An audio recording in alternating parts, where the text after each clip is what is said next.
The glass shattered across the living room floor. The smell of alcohol filled the air, and a trembling voice tried to calm the storm. Young Bill stood frozen for a moment, his small hands shaking as he watched his stepfather's rage consume the room. His mother, Virginia, begged for peace, but the shouting only grew louder. That was the night when fear turned into courage, the night Bill Clinton decided he would never let anger rule his life. Before he was a president, before he became one of the most powerful men in the world, Bill was just a boy living in a small house in Hope, Arkansas, a place that carried its name like a promise. His father had died in a tragic car accident before he was even born.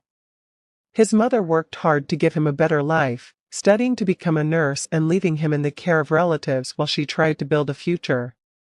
When she returned, she remarried a man named Roger Clinton, a man who, at first, seemed kind and caring. But alcohol changed everything.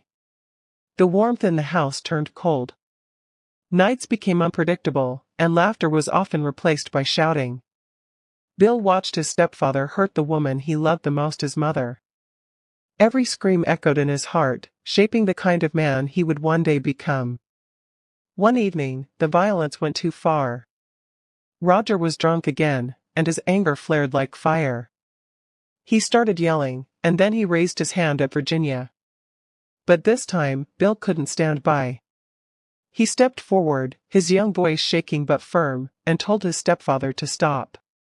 It was the first time he had ever confronted him, a small act of bravery that would later define his strength as a leader. Roger backed down, shocked by the courage of a boy who refused to be silent. That night became a turning point in Bill's life.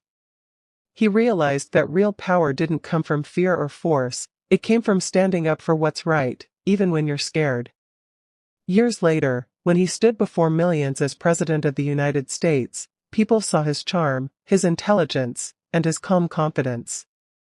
But behind that smile was a boy who had seen pain and learned how to rise above it. Bill often spoke about those difficult years, not with hatred, but with understanding.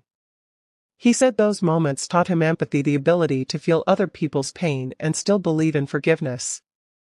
The chaos of his childhood became the foundation of his compassion. From the bruises of those nights grew a leader who valued peace, communication, and kindness. His story reminds the world that strength isn't about how loud you can shout, but how quietly you can heal. Every time someone asked him what kept him hopeful, Bill would simply say, "Because I was born in a town called Hope."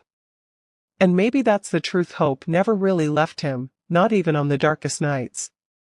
It stayed with him, guiding him from that small broken home to the White House, proving that even the deepest pain can lead to the brightest purpose.